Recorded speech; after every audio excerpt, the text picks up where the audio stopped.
J'avais étudié dans le domaine des technologies de l'information et des communications.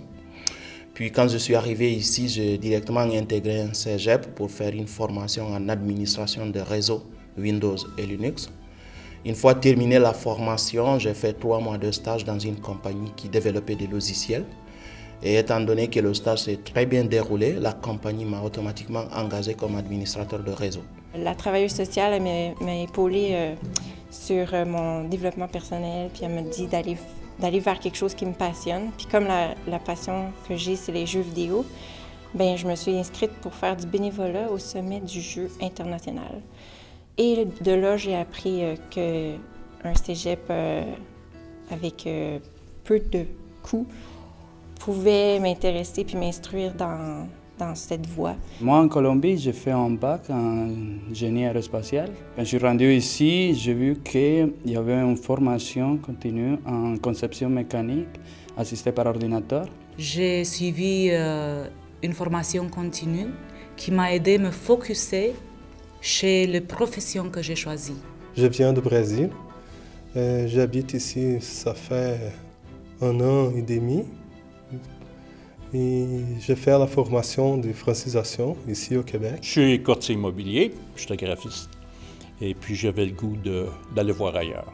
Je me suis inscrit tout simplement au cours de l'éducation aux adultes, formation continue, au cours de, à l'époque, c'était agent immobilier. RACDEC, c'est pour avoir un diplôme d'études collégiales sans suivre de formation. Puis ça s'applique à quelqu'un qui a déjà de l'expérience dans ce domaine. Donc moi, j'avais environ 2 ans d'expérience en bureautique. Les professeurs sont des gens qui ont travaillé dans l'industrie aussi.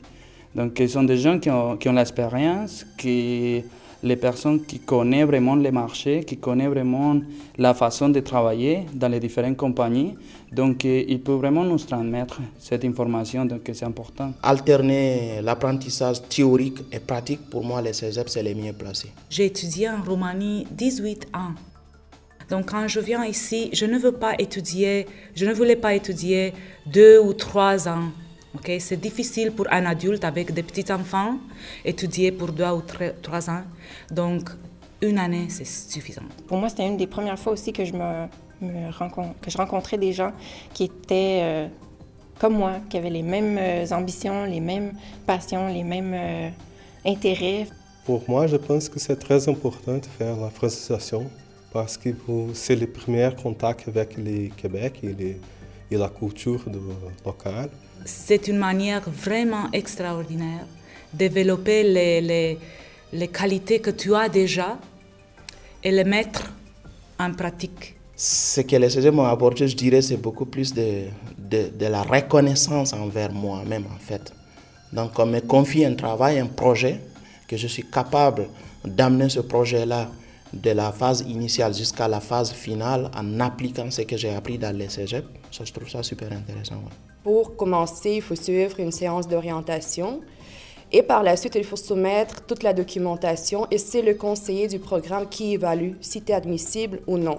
Et par la suite, il te dit exactement quels objectifs tu vas devoir démontrer, quelles compétences plutôt que tu dois démontrer. Et pour ça, il va falloir soumettre les projets. Puis par la suite, on t'assigne un prof. Puis les rendez-vous se font sur Skype. Donc oui, vraiment pas besoin de se déplacer, tu peux rester à la maison. Oui, je l'ai trouvé vraiment très adapté. C'est très adapté pour finir la formation et commencer à travailler. Puis moi, j'ai 66 ans, puis je suis encore des cours. Et je trouve ça très bien pour les neurones.